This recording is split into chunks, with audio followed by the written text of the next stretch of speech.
E aí, turma, tudo bem com vocês? Olha, na aula de hoje nós vamos dar início aos estudos sobre sintaxe. Especificamente hoje nós vamos começar falando sobre os termos essenciais da oração, que são dois termos essenciais da oração. Eu tenho o sujeito e o predicado. Então, na aula de hoje nós vamos começar a falar sobre isso e, sendo mais específico, na aula de hoje você vai aprender tudo sobre o sujeito. Na próxima aula, eu começo a falar sobre predicado. Então, preste atenção, porque agora você vai aprender sobre sujeito e predicado.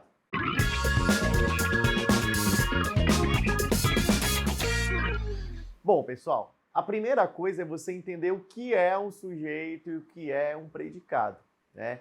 Eles que fazem parte dos termos essenciais da oração, porque eles são os principais, né? É em torno desses dois elementos, o sujeito e o predicado, que as orações são estruturadas. O sujeito é o elemento a quem se declara alguma coisa eu vou falar, declarar sobre o sujeito. E o predicado é o que eu estou falando do sujeito, eu estou declarando sobre ele. Então, basicamente, é isso. Essa é a base para você entender. O sujeito é o ser sobre o qual se declara alguma coisa e o predicado é o que eu estou declarando sobre o sujeito. Então, para início de conversa, é isso que você tem que aprender. Tranquilo? Bom, agora que você aprendeu o que é sujeito, eu vou explicar para vocês o que é o núcleo do sujeito. Muitas vezes, num sujeito, eu vou ter mais de uma palavra ali, né, dentro do sujeito completo. Mas eu tenho aquela palavra que é a palavra-chave. É a palavra mais importante do sujeito. É ela que carrega toda a parte da estrutura, né? É nela que está fundamentada. É sobre essa palavra que eu estou declarando alguma coisa, especificamente. O nome dessa palavra é chamada de núcleo do sujeito. Núcleo do sujeito é a palavra que tem a carga mais significativa dentro de um sujeito. Eu vou dar um exemplo para você identificar melhor isso. Ó, o garoto logo percebeu a festa que o esperava. Como é que eu identifico quem é o sujeito? Eu tenho que ver, né, o que eu estou declarando sobre ele. Quem é que logo percebeu a festa que o esperava?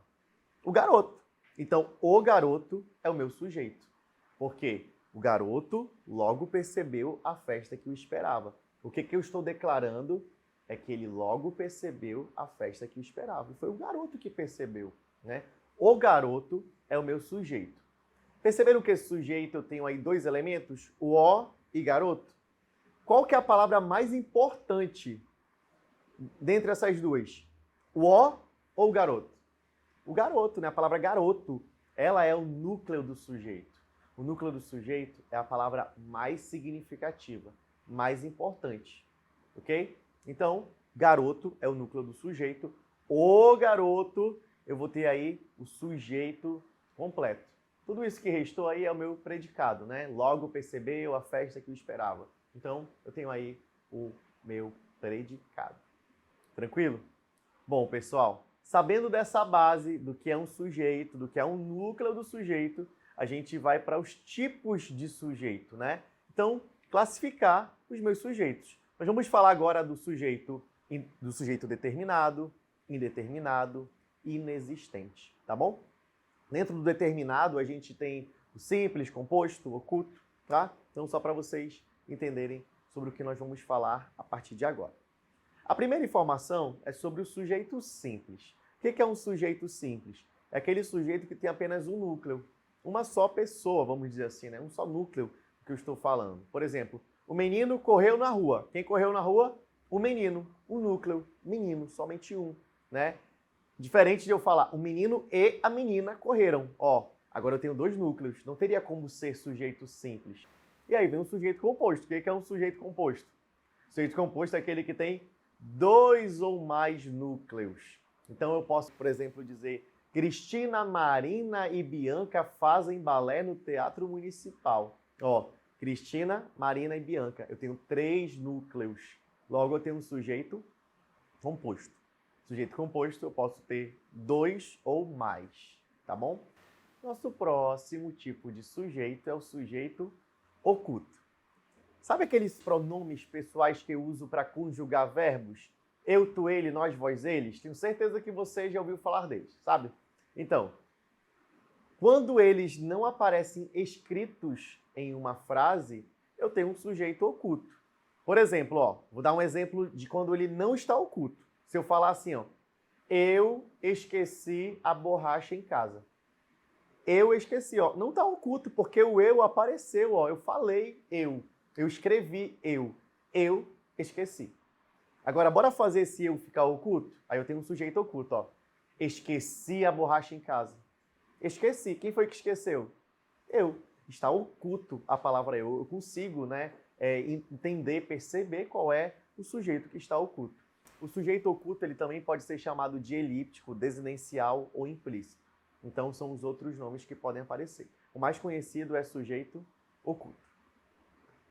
Bom, pessoal, nosso próximo sujeito é o sujeito indeterminado. Existem 3 fatores que eles fazem com que o sujeito fique indeterminado. Quais são esses 3 fatores? Eu tenho o primeiro, quando o verbo está na terceira pessoa do plural, sem que esteja ali explícito, né, esteja oculto. Por exemplo, a terceira pessoa do plural, eles. Quando a palavra eles estiver oculta, eu não tenho um sujeito oculto. Olha só que coisa interessante. Quando eles, sabe o que eu acabei de explicar ainda há pouco? Porém, quando for eles, quando o eles estiver oculto, eu não digo que é um sujeito oculto. Eu chamo esse sujeito de indeterminado, porque eu não consigo determinar quem é o sujeito, a não ser que o contexto me diga quem é. Se eu disser assim, por exemplo, ó, atropelaram uma senhora na rua. Atropelaram. Eles atropelaram, né? O eles está escondido. Pelo fato de ser o eles que está escondido, eu tenho um sujeito indeterminado, não um sujeito oculto. Nosso segundo fator é quando o verbo estiver na terceira pessoa do singular, acompanhado da partícula si. Terceira pessoa do singular, acompanhado da partícula si. Essa partícula si, ela é chamada de partícula de indeterminação do sujeito. Ou seja, é ela que vai causar, né, eu não conseguir identificar quem é o sujeito. Eu vou já dar um exemplo para você perceber isso. A terceira forma, né, de eu ter um sujeito indeterminado é quando eu tenho verbos que estão no infinitivo impessoal. O que é um verbo no infinitivo impessoal? Bom, vou fazer você entender melhor esses 3 com exemplos. Presta atenção. Ó. Esqueceram de trancar a porta. Eu tenho um sujeito indeterminado aí? Responda. Pense bem. Você tem um sujeito determinado, acabei de explicar. Por que você tem um sujeito indeterminado? Porque está escondida a palavra eles. Todas as vezes que a palavra eles estiver escondida, eu tenho um sujeito indeterminado. Quem foi que esqueceram? Eles esqueceram, né? Está subentendido. Precisa-se de vendedores. Precisa. Ele precisa. Eu tenho um verbo na terceira pessoa do singular, acompanhado da partícula se, que é uma partícula de indeterminação. Precisa-se de vendedores. Quem é que está precisando de vendedores? Não sei. Alguém. Está indeterminado esse sujeito. Então, esse é o exemplo que eu falei que ia dar para vocês, né?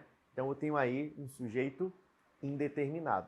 Mas atenção, nem sempre o se vai ser uma partícula de indeterminação do sujeito, tá? Isso aí você vai aprender depois que existem outras, né? Existe a partícula, o se como partícula passivadora, o se como partícula reflexiva. Mas, por enquanto, eu quero que você entenda como que funciona o se de indeterminação do sujeito. É por meio dele que eu não consigo determinar quem é o sujeito. O sujeito fica indeterminado. Tranquilo?